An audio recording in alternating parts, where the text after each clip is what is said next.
The crystal glasses clinked against marble tabletops as Julia nervously adjusted her black apron, eyes scanning the private dining room of Tesoro Nascosto, where Chicago's most feared men gathered weekly. Her heart raced each time she approached their table, particularly when she had to serve the young boss seated at the head. Dario Cortese commanded respect despite his age, his tailored suit contrasting sharply with the ruthlessness in his dark eyes whenever he glanced her way. Tonight, however, something different flickered across his face when she arrived with their wine selection, a fleeting curiosity that made her pulse quicken. Il vino è eccezionale, perfetto con la pasta, one of the older men commented, his Italian accent noticeably American. The others nodded appreciatively, deferring to his apparent expertise with practiced submission that revealed the strict hierarchy at the table. Julia couldn't stop herself, the words slipping out before she could catch them. È eccellente, non eccezionale, she corrected softly, the proper pronunciation flowing naturally from her tongue as she poured the ruby liquid into Dario's glass, immediately regretting her impulsiveness as the atmosphere shifted. The table fell deadly silent, all eyes locking onto her with expressions ranging from shock to barely contained rage. The older man's face darkened with humiliation, his knuckles whitening around his fork as he prepared to respond to this unexpected challenge from a mere waitress. "Who taught you to speak?" he growled, half rising from his chair before Dario raised one hand, stopping him instantly.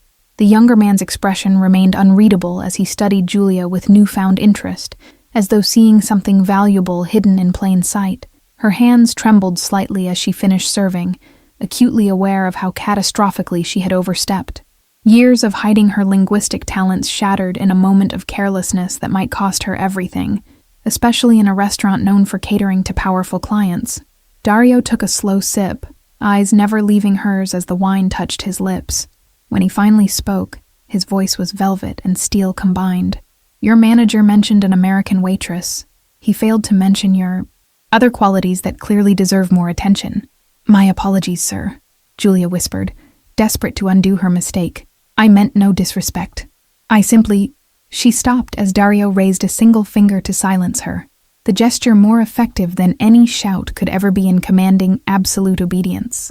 "Where did you learn to speak Italian so fluently?" he asked, his question carrying the weight of command rather than curiosity. The other men watched with predatory interest, sensing something unfolding before them that might provide evening entertainment. "My grandmother," she answered truthfully, fighting the urge to run. "She was from Florence and insisted I learn properly." Julia backed away slowly, hoping this small confession would satisfy him enough to let her escape the dangerous attention she'd drawn. As she turned to leave, his voice halted her again. "Stay behind after we finish," Dario instructed casually, as though discussing the weather. "I'd like to continue our conversation about your linguistic talents." His tone left no room for refusal, sending chills down her spine. The next 2 hours passed in a blur of anxiety as Julia served the remaining courses, each returned to their table more terrifying than the last. The men's business discussions switched seamlessly between English and Italian, with occasional words in what sounded like Russian, or possibly Ukrainian. When they finally departed, each nodding respectfully to Dario on their way out, Julia considered fleeing through the kitchen. The thought of her mother's medical bills quickly crushed that fantasy, forcing her to approach the table where he waited alone with dangerous patience. Dario gestured to the chair across from him, his expression unreadable in the dimmed restaurant lighting. "Sit," he commanded, filling a second glass with the remaining wine. "I have a proposition that might interest a woman of your particular talents that are clearly wasted in this establishment." Julia's small apartment greeted her with familiar shadows as she unlocked the door at 2 a.m., her mind still reeling from Dario's unexpected offer. The medicine bottles lined up on the kitchen counter reminded her why she couldn't simply ignore him, each one representing another impossible bill she struggled to pay. Her mother slept soundly in the bedroom they shared, the rhythmic wheeze of her breathing a constant reminder of the illness slowly consuming her. Each pill represented another shift Julia needed to work, another day of watching her mother fade while specialists shook their heads and mentioned treatments they couldn't afford. She slipped off her shoes and collapsed onto their worn couch, pulling Dario's business card from her pocket. The embossed letters caught the moonlight streaming through their thin curtains, making his name seem to glow with ominous significance that both frightened and oddly fascinated her. 3 days to decide, he had said, his eyes never leaving hers as he outlined what he wanted. A translator who could move invisibly through social circles, catching conversations not meant for American ears. Someone who appeared harmless but understood everything, reporting directly to him during international negotiations. Julia traced her finger over his phone number, considering the implications of his offer.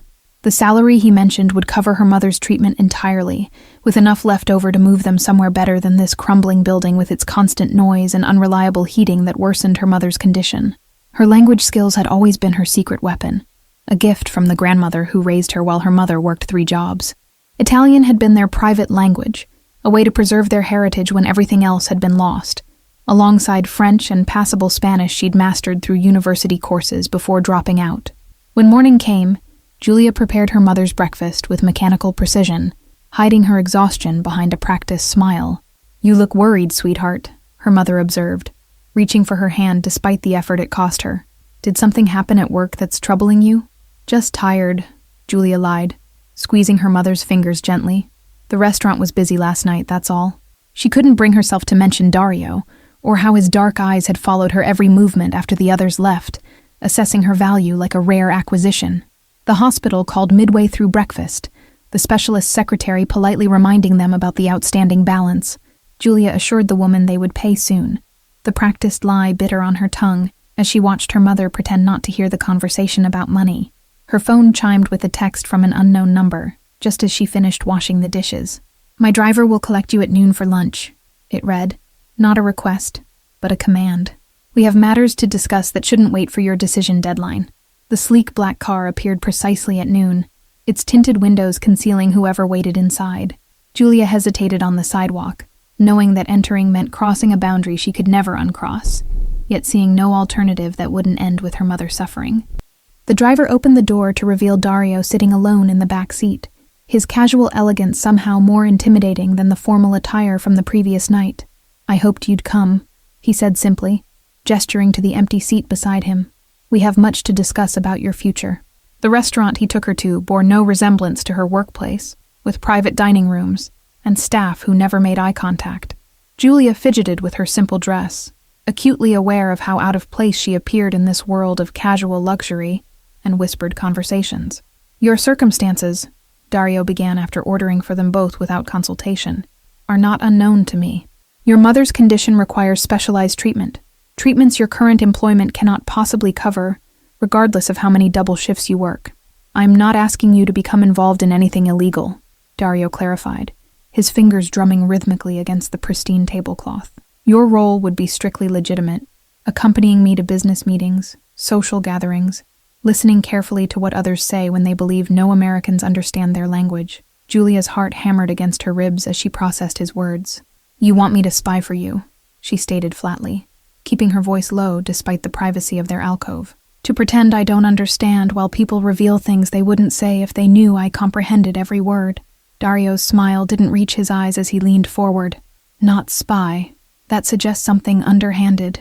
Think of yourself as an information specialist, providing me with business intelligence that gives my family's enterprises a competitive advantage in negotiations across multiple industries. And if I refuse?" Julia asked, already knowing the answer from the calculated way he studied her face, measuring her desperation against her principles. "What happens if I walk away right now and pretend this conversation never happened between us?" He sipped his wine slowly before answering, the deliberate pause a psychological tactic she recognized from her psychology courses. "Then you return to your life, your mounting bills, and watch your mother deteriorate, because you cannot afford the experimental treatment that might save her life." The food arrived, exquisitely presented but tasting like ash in Julia's mouth as she considered her options. "The specialists at Northwestern Memorial have a new protocol," Dario continued conversationally. "Expensive, not covered by insurance, but showing remarkable results in cases like your mother's." "How do you know about her condition?" Julia demanded, her fork clattering against the plate. "Have you been watching me before last night? Did you plan this entire scenario after learning about my situation and language abilities through some perverted background check?" Instead of anger, his expression showed something close to admiration at her direct question. "Efficiency isn't perversion, Julia. When I identify a potential asset, I learn everything relevant about them. Your mother's illness makes you reliable. People with nothing to lose are unpredictable, while those with everything to lose are controllable." His casual cruelty struck her like a physical blow, the calculated manipulation laid bare without pretense. You'd use my mother's suffering as leverage to ensure my loyalty? What kind of monster thinks that way about another person's pain and vulnerability? The kind who can ensure she receives treatment unavailable to ordinary citizens, Dario replied without hesitation, sliding a folder across the table. This contains the details of her current condition, the experimental protocol, and the specialists willing to see her immediately upon my recommendation. Julia's hands shook as she opened the folder, scanning medical terminology that matched exactly what her mother's doctors had described as the ideal but impossible treatment option. This doesn't make sense. Why me? You could hire professional translators, people with credentials and experience. Professionals are noticed, Dario explained, watching her closely. You have a natural gift for languages and an unremarkable appearance that allows you to blend into backgrounds. People underestimate you, which makes you perfect for what I need. Someone who can move through rooms unnoticed while catching everything. His assessment stung despite its accuracy, reminding Julia of how often she'd been overlooked throughout her life. You want an answer now, don't you? This lunch isn't about giving me time to consider your offer. It's about forcing an immediate decision while showing me exactly what's at stake. 3 days was a courtesy I'm withdrawing, Dario confirmed, checking his watch with deliberate casualness. My schedule has accelerated unexpectedly. There's a gathering tonight where your skills would prove immediately valuable. You begin this evening, or the opportunity disappears permanently. The reality of her situation crashed down around Julia, her mother growing weaker daily, the unpaid medical bills, the looming eviction notice she'd hidden in her dresser drawer. If I agree, what guarantees do I have that you'll actually help my mother, instead of just using her condition to control me indefinitely? Dario's expression hardened slightly at the implied accusation. I've arranged for her transfer to Northwestern tomorrow morning regardless of your decision. Consider it a gesture of good faith, though continued treatment will depend entirely on our arrangement remaining satisfactory to both parties. The mansion on Lakeshore Drive loomed before them like a fortress, its windows glowing warmly against the Chicago night. Julia smoothed down the black cocktail dress Dario had sent to her apartment, the silk fabric more expensive than anything she'd ever owned. Remember, Dario murmured as they approached the entrance. You're my new cultural attaché, assisting with international relations for our import business. Stay close, speak only when addressed directly, and pretend your Italian is limited to basic phrases while catching everything. The security guards nodded deferentially as they passed, their eyes lingering on Julia with undisguised curiosity.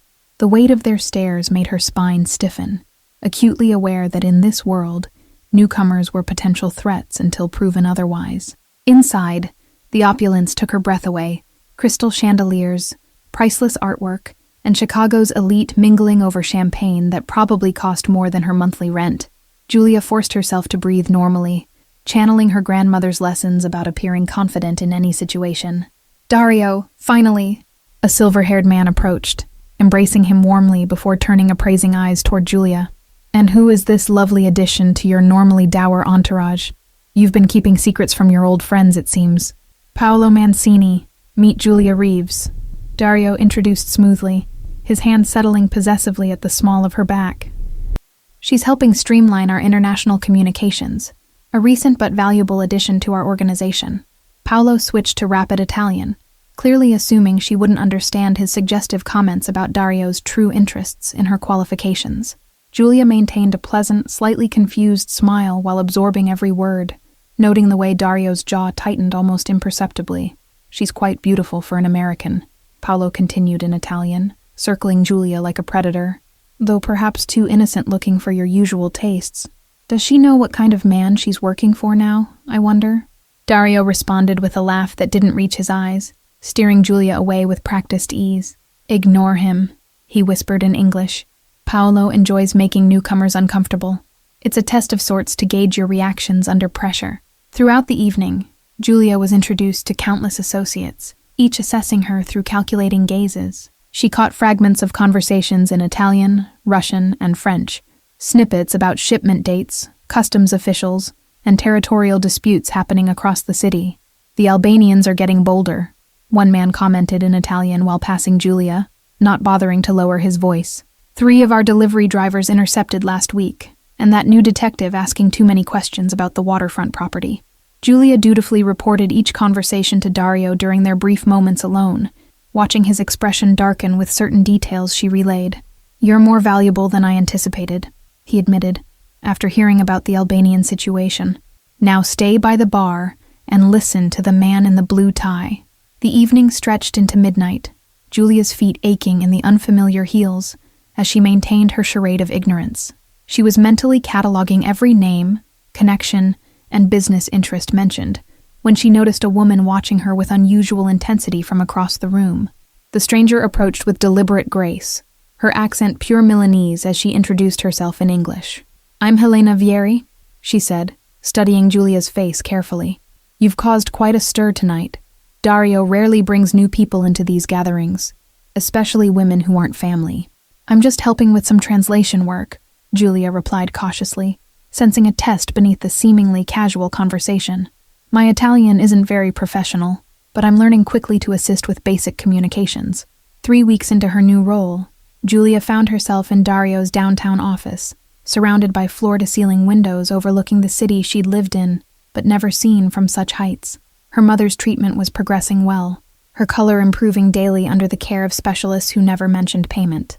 The shipping manifests don't match what the Russians are claiming, Julia explained, spreading documents across Dario's desk. When they switched to Ukrainian, assuming no one would understand, they mentioned additional cargo being added after the official inspection, but before crossing international waters. Dario studied her with that unreadable expression she'd come to recognize as his thinking face, somewhere between calculation and curiosity. You've prevented a potential $5 million problem with that information, he said finally, closing the distance between them with measured steps. I'm just doing what you hired me for, Julia replied, suddenly aware of how alone they were in the sprawling office suite. The evening skyline cast them both in golden light, softening his usually hard features into something almost approachable. You've exceeded every expectation, Dario countered, his voice lower than usual. In fact, I've been thinking your talents are wasted on mere translation work. You have an analytical mind that spots connections others miss, and instincts that can't be taught. Heat crept up Julia's neck at the unexpected praise, confusion swirling through her as she tried to reconcile this version of Dario with the calculating man who'd essentially blackmailed her into working for him. What exactly are you suggesting? That my role should change? I'm suggesting dinner, for starters, he replied with unexpected humor, checking his watch. Somewhere we won't be interrupted by business associates or rival families trying to determine your importance in my organization's hierarchy. The restaurant was small and inconspicuous, nothing like the ostentatious venues where business was typically conducted. Julia watched Dario dismiss his security detail with a casual wave, leaving them truly alone for the first time since their arrangement began. Why did you really hire me?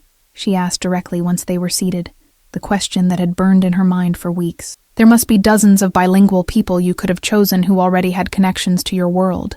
Dario considered her question, swirling red wine thoughtfully before answering. The moment you corrected Giuseppe's Italian without fear despite being surrounded by dangerous men, I saw something rare, authenticity that couldn't be fabricated, and intelligence that couldn't be intimidated. You risked bringing an outsider into your inner circle because I corrected someone's grammar? Julia asked incredulously, unsure whether to be flattered or concerned by his explanation. That seems like an enormous security risk based on a momentary impression. I've built my reputation on reading people correctly, Dario replied, his usual guardedness slipping to reveal something more genuine. When you understand what drives someone, what they fear, what they love, what they're willing to sacrifice, you can predict their actions with remarkable accuracy. As the evening progressed, conversation shifted from business to personal histories, Dario revealing fragments of his childhood in Naples before his family relocated to America. Julia found herself laughing at his dry observations about Chicago politics, momentarily forgetting the circumstances that had brought them together. My father would have appreciated your directness, Dario commented as they shared dessert, an unexpected vulnerability crossing his features. He believed surrounding yourself with yes men was the fastest path to failure. He died last year, heart attack during a family dinner. The conversation continued in Dario's car as they drove along Lake Michigan, the city lights reflecting off the water like scattered stars. Sometimes I miss the simplicity of my life before, Julia admitted, watching the waves lap against the shore. But I can't deny that the work is fascinating. And here I thought you were only staying for your mother's treatment, Dario replied, studying her profile in the darkness. Is it possible you've developed a taste for this world despite its complications and dangers that follow you everywhere? The hospital corridor gleamed under fluorescent lights as Julia made her daily visit, balancing a bouquet of fresh flowers and the novel her mother had requested. Two of Dario's men nodded respectfully as she passed, their presence now a familiar sight outside her mother's private room. "The doctor says I might be able to go home next week," her mother announced excitedly as Julia arranged the flowers. "He called it a remarkable response to treatment. Said he rarely sees such dramatic improvement in cases like mine that were previously considered untreatable." Julia smiled, genuine happiness mixing with complicated guilt about the circumstances that had made this recovery possible. "That's wonderful news, Mom. I've already started looking at ground floor apartments to make things easier for you during the transition back to normal life. This mysterious job of yours must pay extremely well," her mother observed, sharp eyes missing nothing despite her illness. "Private hospital rooms, specialist consultations, experimental treatments, not to mention your new wardrobe and that expensive perfume you're wearing. And does this company have a name? Or perhaps just a handsome boss who looks at you the way your father once looked at me?" her mother asked with surprising perception. "You mention him in every conversation, whether you realize it or not." The observation caught Julia off guard, heat rushing to her cheeks as she busied herself with adjusting the blinds. "Dario is just my employer, Mom. Our relationship is strictly professional despite the unusual circumstances that brought us together. I may be sick, but I'm not blind," her mother replied gently. "I've seen how you light up when you talk about him, and I've noticed the way his men protect this room like I'm royalty instead of a retired seamstress with mounting medical bills." The hint of a knowing smile crossed her mother's face as she adjusted her blankets. "Your grandmother always said your gift for languages would lead you somewhere extraordinary, though I doubt even she imagined this particular path." Her voice dropped to a whisper, eyes darting to the door. "These men outside, they carry weapons, don't they? I've noticed the bulges beneath their expensive jackets when they shift positions." Their conversation was interrupted by a soft knock at the door, Julia's heart skipping as Dario himself entered carrying a small gift bag. "Mrs. Reeves, I hope I'm not intruding. I was in the building for a board meeting and wanted to check on your progress personally." "You didn't need to come here," Julia said when they finally stepped into the hallway, confusion evident in her voice. "Your men report to you daily about her condition, and the doctors send detailed updates to your office every morning after their rounds." Dario's expression softened unexpectedly. "My mother died when I was 12. Cancer that progressed too quickly for treatment. I understand the weight of watching someone you love suffer while feeling powerless to help them fight an invisible enemy." The vulnerability in his admission stunned Julia into silence, forcing her to reconsider her assumptions about his motivations. "I'm sorry about your mother," she finally managed, seeing genuine pain in his eyes for the first time since they'd met.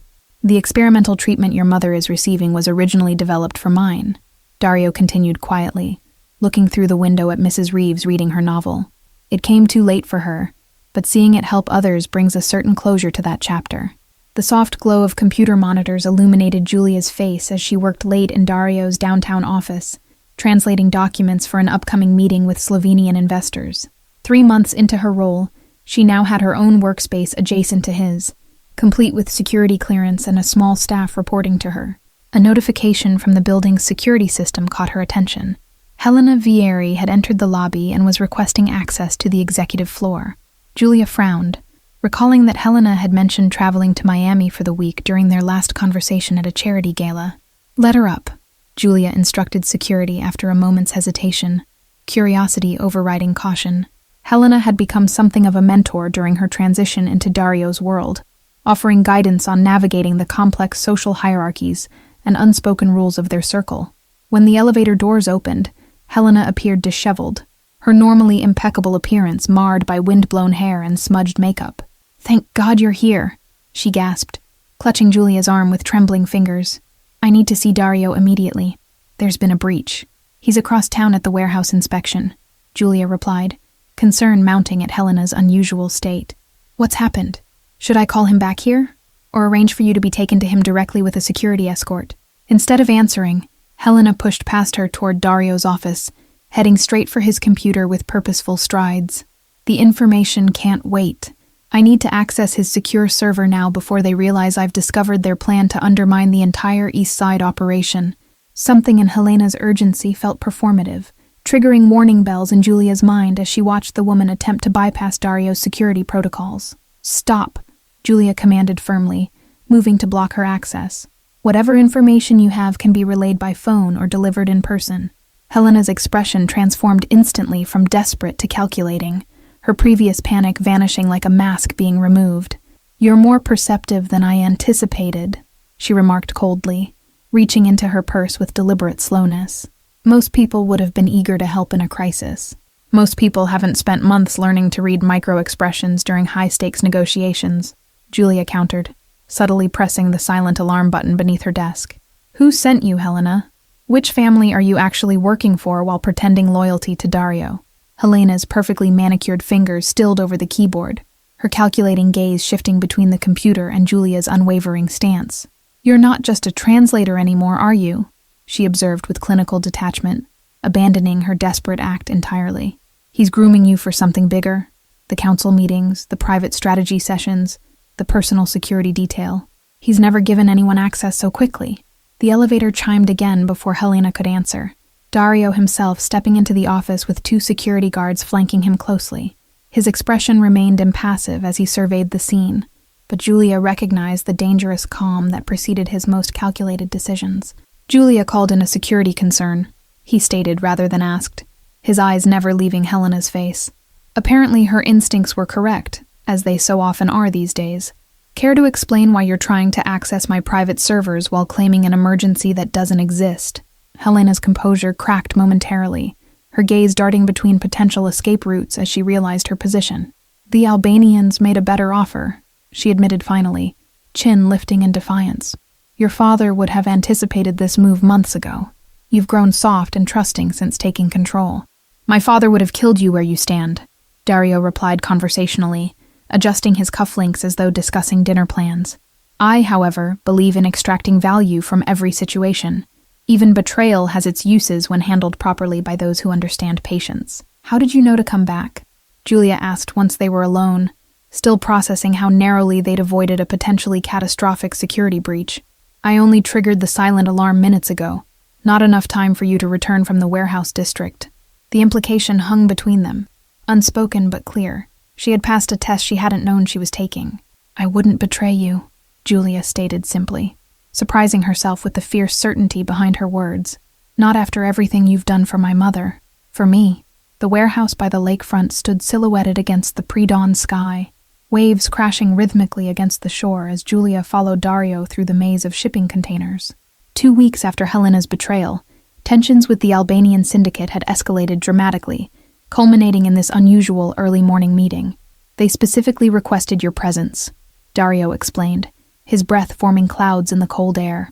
"After Helena revealed your role in our organization, they've become fixated on meeting the American woman who speaks 5 languages and has the ear of Chicago's most influential family." Julia's stomach tightened with apprehension as they approached a makeshift negotiating area, a table surrounded by chairs in a cleared space between towering metal containers. "What exactly do they want from me? I'm not authorized to negotiate terms or make concessions on behalf of your family. They want to assess whether Helena's claims about your influence are true," Dario replied, checking his watch impatiently. "More importantly, they want to determine if you're a weakness they can exploit in future dealings, a pressure point to use against me during negotiations." The weight of Dario's custom-made pistol pressed against the small of Julia's back, concealed perfectly by her tailored blazer, his insistence that she carry it after Helena's betrayal suddenly making perfect sense. "They'll test your composure through intimidation," he added, voice dropping to ensure only she could hear. "Remember that, in their culture, showing fear is an unforgivable weakness, especially from a woman standing among men who've built empires on others' terror." "The famous linguist finally stands before me," Enver remarked in Albanian, his eyes coldly assessing Julia while addressing Dario. "She's prettier than Helena described. No wonder you keep her so close despite the security risk an outsider represents to your operations. Mr. Cortese speaks highly of your business acumen," she responded in perfect English, playing her role while watching confusion flicker across Enver's face. "I'm merely here to facilitate communication, should any language barriers arise during your important discussions." Enver switched to Italian, then Russian, making increasingly offensive remarks about her presumed relationship with Dario, while watching for any reaction that would betray her understanding. Julia maintained her pleasant, slightly bored expression, periodically checking her phone as though completely oblivious. "Enough games," Dario interrupted finally, his tone deceptively casual despite the tension vibrating through the air. "We're here to discuss territory boundaries and import schedules, not to indulge your curiosity about my staff. Shall we proceed with actual business?" The negotiations proceeded tensely for nearly 2 hours, Julia catching every insult and hidden threat embedded within seemingly reasonable proposals from the Albanian side. When Enver's lieutenant suggested a private sidebar discussion in Serbian, assuming no one would understand, she made her move. "Perhaps you should reconsider discussing assassination plans in front of the target," Julia suggested in flawless Serbian, watching shock register on the men's faces, especially when the warehouse security cameras are recording every word for evidence purposes. The atmosphere transformed instantly, hands moving toward concealed weapons as Dario's security team stepped forward from the shadows. "You understand our language perfectly," Enver stated, anger and grudging respect warring in his expression. "Helena was right about your capabilities, if not your loyalty." "Helena underestimated many things," Dario commented mildly, his relaxed posture belying the dangerous edge in his voice, "including Julia's commitment to our organization and my willingness to anticipate betrayal from all directions, including this meeting that you believed was secret. My loyalty isn't for sale," Julia stated firmly, meeting Enver's gaze directly for the first time. "And threatening my family is the fastest way to ensure I'll personally ensure every word you've spoken reaches the appropriate authorities, complete with audio evidence from the recording device in my bracelet." The standoff stretched for several breathless seconds before Enver nodded almost imperceptibly, a new respect evident in his assessment. "I withdraw my previous suggestions," he conceded, switching back to English. "Perhaps we can return to legitimate business matters that benefit both our organizations." Sunset painted Chicago's skyline in brilliant oranges and pinks as Julia stood on the balcony of her new apartment, the lake stretching before her like a second sky. 6 months had transformed her life completely, from struggling waitress to essential advisor in Dario's expanding empire of legitimate businesses. Her mother thrived in the adjacent apartment, her health stabilized by the experimental treatment that had succeeded where conventional medicine failed. The connecting door between their spaces gave both women the independence and proximity they needed during this transition to their new reality. "Admiring the view again?" Dario asked, joining her with 2 glasses of champagne. "Though I suppose it hasn't lost its appeal, after all these months of calling this place home, instead of that crumbling building where I first found you." Julia accepted the glass, their fingers brushing briefly in a contact that no longer felt accidental. "Sometimes I still can't believe how much has changed since that night at the restaurant, when I corrected Giuseppe's Italian and nearly got myself killed for linguistic perfectionism. One of my better investments," Dario remarked with the hint of a smile that had become more frequent in recent weeks. "Though Helena and the Albanians might disagree, considering how thoroughly you've helped dismantle their operations through strategic interpretation during negotiations." The mention of Helena still stung slightly, the betrayal a harsh lesson in the realities of the world she now inhabited. "Have you heard anything about where she went after the authorities finished questioning her about the Albanian connection? She seems to have disappeared completely. Some questions are better left unanswered," Dario replied enigmatically, his expression revealing nothing as he surveyed his city below. "Let's just say Helena found retirement preferable to the alternatives that presented themselves after her true allegiances became clear to all involved parties." Julia understood the implication, but chose not to press further, having learned when to seek information and when to accept strategic ambiguity in her new role. The legal team finished restructuring the import division this morning. "We're now fully compliant with all federal regulations." "My father would have considered such legitimacy a weakness," Dario observed, his tone contemplative rather than critical. He believed operating in shadows was the only path to true power, that compliance meant surrendering advantage to competitors willing to cross lines we refused to cross. Julia studied his profile, noting the tension that always appeared when he mentioned his father. "And what do you believe? After 6 months of transitioning questionable operations into legitimate enterprises, do you see it as weakness or strategic evolution for the family's legacy?" "I believe in adaptation," Dario answered after a thoughtful pause. "The old ways served their purpose during different times, but true longevity requires building something that can withstand scrutiny. Empire built on foundations that won't crumble when examined closely by authorities." The comfortable silence between them spoke of a partnership that had evolved beyond employer and employee, beyond even the complicated debt of her mother's treatment. Something deeper had taken root during late nights strategizing, shared meals, and mutual protection against common enemies.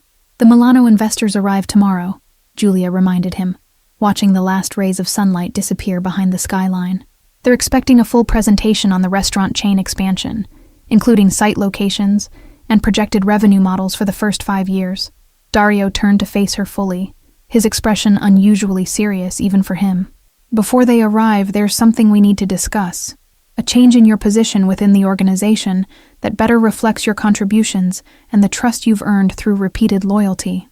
Julia's heart quickened at his tone, uncertain whether to expect promotion or dismissal after successfully completing the transition to legitimate operations. "I'm listening," she replied carefully, maintaining the professional composure that had become second nature. "You've moved beyond translator or advisor," Dario continued, his eyes never leaving hers. "The family council met yesterday and unanimously agreed that you should be offered partnership status, equal decision-making authority, profit sharing, and permanent protection regardless of your answer." The offer stunned her into momentary silence, its implications cascading through her mind. "Partnership means there's no walking away," she finally managed, understanding exactly what was being offered. "It means I'm choosing this life permanently, with all its complications and consequences. It means choosing us permanently," Dario corrected softly, the distinction subtle but significant as he closed the distance between them. "The professional aspects are merely formalities documenting what we both already know. You belong here, with the family, with me." The kiss that followed felt inevitable, months of tension resolving in a single moment of clarity as Chicago's lights blinked on beneath them. Julia's new reality crystallized in that embrace, not a victim of circumstance or reluctant employee, but a woman who had found unexpected strength in dangerous waters. "I should warn you," she murmured when they finally separated, a smile playing at her lips. "Accepting a partner who corrects your Italian might lead to linguistic debates during business negotiations when you least expect them." Dario laughed, the sound still rare enough to feel like a victory. "I'm counting on it," he replied, pulling her close as night fell completely over the city that had transformed from her prison to her kingdom. Some corrections change everything for the better, even when they seem dangerous in the moment. Thank you all for following this story. If you're enjoying it, write in the comments where you're watching from. And don't forget to like, subscribe, and share the video, as your support is important for me to continue creating content here.